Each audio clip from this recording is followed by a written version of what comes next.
बिस्मिल्लाहिर्रहमानिर्रहीम। अभी फरवरी का महीना और ये एक ऐसा महीना है जिसमें आपने तमाम फ्रूट प्लांट्स के लिए खुराक देनी होती है। उसके लिए फ़र्टिलाइज़र जो है वो अप्लाई करने होते हैं। वजह ये है कि फरवरी दिसंबर से लेकर नवंबर के बाद से पौधे जो हैं वो डॉर्मेंट सीज़न में चले जाते हैं। डॉर्मेंट सीज़न होता है उनका, और उसके बाद फरवरी में एक किस्म के पौधे जागते हैं और फिर उसको हम नाश्ता देते हैं। और ये एक फर्टिलाइज़र प्लान ऐसा है कि जो आपने साल में एक दफ़ा अप्लाई करना होता है। तो आने वाली सीज़न में फिर आपके फ्रूट और आपका पौधा जो है वो इंतहाई हेल्दी रहेगा, और जो आपको एक फ्रूट चाहिए वो आपको देगा। तो उसके लिए एक मुकम्मल फर्टिलाइज़र प्लान आम के पौधों के लिए हम कर रहे हैं इस दफ़ा। वो तरीक़ेकार और वो डिटेल हम बताएंगे इस वीडियो में। तो चलो शुरू करते हैं वीडियो।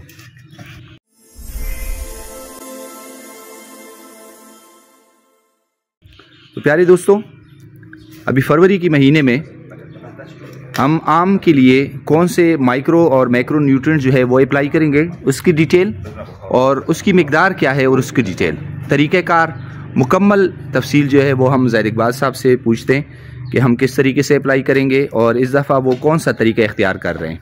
तो बात करते हैं जनाब ज़ैद इकबाल साहब से। अस्सलाम वालेकुम ज़ैद इकबाल साहब। वालेकुम सलाम। ज़ैद इकबाल साहब, आज हम आम के पौधों के लिए पूरे साल के लिए हम फर्टिलाइज़र प्लान जो है वो अप्लाई कर रहे हैं। तो इसमें हम क्या तरीक़ेकार इख्तियार कर रहे हैं? बिस्मिल्लाहिर्रहमानिर्रहीम। सबसे पहले तो हम ये आप लोगों को बताएं कि ये जो हमारे साथ फर्टिलाइज़र पड़े हैं ये कौन कौन सी हैं। ये हमारे साथों जिप्सम है, ये कच्ची जिप्सम ये है, ये हमारे साथ यूरिया है, और ये म्यूरिएट ऑफ पोटाश है, और ये जिंक सल्फेट है। दूसरा जो फास्फोरस का सोर्स है वो अभी लाएंगे। तो ये हमारे साथ फर्टिलाइज़र हैं। जिस तरह हमने आपको बताया 5 किस्म के फर्टिलाइज़र हम इसको देंगे। इसमें यूरिया और जो फास्फेटिक फर्टिलाइज़र है और जो पोटाश है जिसको हम NPK कहते हैं, तो ये बेसिक है। इसकी मिकदार हम थोड़ा ज़्यादा रखेंगे। और दूसरा, इस तरफ अगर आप लोग आएँ, इसका इस दफ़ा हम इसको एप्लीकेशन जो है ना, जिस तरह हम एक टर्मिनोलॉजी एग्रीकल्चर में इस्तेमाल करते हैं क्लाइमेटिक स्मार्ट एग्रीकल्चर, तो ये स्मार्ट एग्रीकल्चर का एक वो है ना, न्यूट्रिएंट एप्लीकेशन भी हम स्मार्ट तरीके से करेंगे। स्मार्ट तरीके से ये करेंगे कि इसको अवेलेबल जल्दी हो जाए। तो इस तरह हमने डिश बनाए हैं।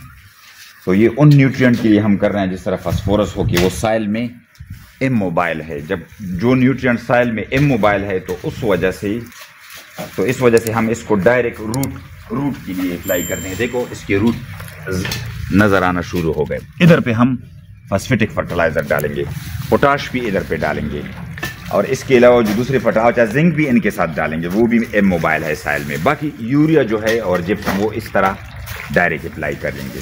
जिस तरह इसके लिए हमने पानी की जगह बनाई है, इधर पे हम अप्लाई करेंगे।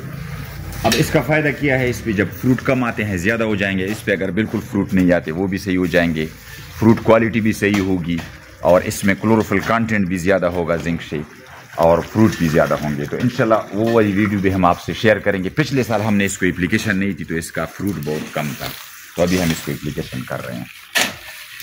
चलो बस ये चूँकि ये पौधा बहुत बड़ा है, तो इसको हम जो मिकदार अप्लाई करेंगे वो 300 ग्राम अप्लाई करेंगे। 100 ग्राम एक कड़े में डाल रहे हैं। ये 100 ग्राम का एक डोज है, 100 ग्राम। चूँकि बहुत बड़ा है और पिछले साल भी इसको हमने नहीं दिया था। ये जिंक सल्फेट हो गया बस। अब हम इसके बाद ये अप्लाई करेंगे। ये 500 ग्राम अप्लाई करेंगे। हाँ, तो इसमें हम ये म्यूरेट ऑफ पोटाश इस तरह इसमें हम डाल रहे हैं।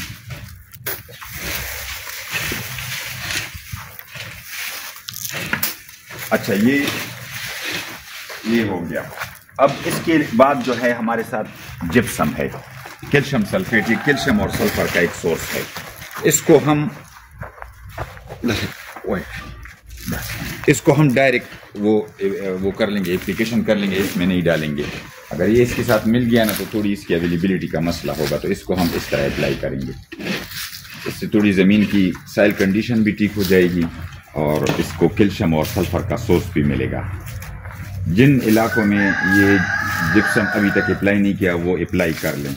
इसका बहुत बड़ा फ़ायदा है पौधे के लिए, और बहुत ही सस्ता है। 50 kg बैग ये 100 रुपये में मिलता है करक से। तो इसको बाकायदा रूटीन बनाए, 2 साल बाद इसको अप्लाई करें। ये हम पहली दफ़ा इसको अप्लाई कर रहे हैं। अभी हम इसके बाद यूरिया अप्लाई करेंगे।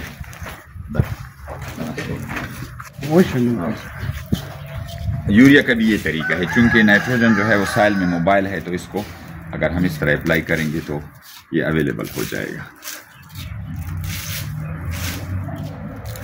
यूरिया की कितनी मिकदार होगी ज़रा पास? यूरिया की मिकदार जो है वो आधा किलो हम रखते हैं, लेकिन इसके लिए हम थोड़ा इसलिए ज़्यादा रखते हैं कि पिछले साल भी हमने इसको अप्लाई नहीं किया था, तो तकरीबन बस 1 किलो से थोड़ा कम हम इसको अप्लाई करेंगे। 800 ग्राम तक इसको हम अप्लाई करेंगे। इसको हम बंद करेंगे।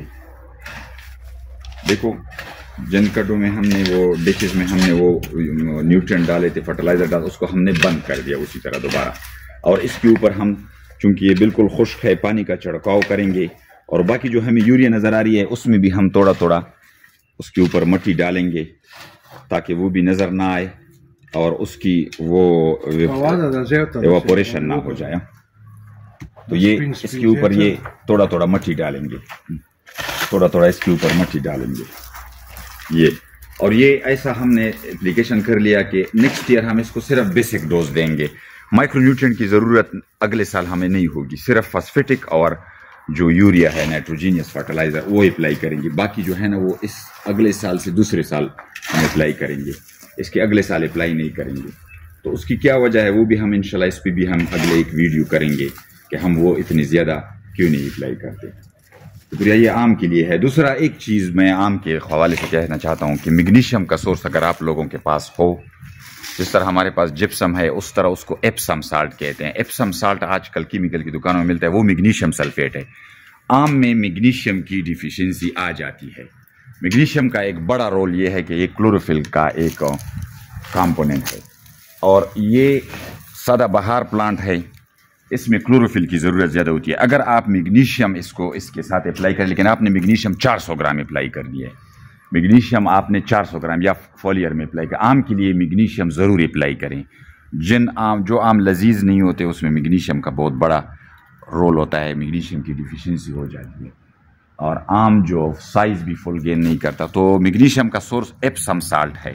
मैग्नीशियम क्लोराइड भी मिलता है, मैग्नीशियम कार्बोनेट भी मिलता है, ये सस्ते सोर्स हैं। बाकी जो है ना आप इसकी टॉनिक भी मिलते हैं। शुक्रिया।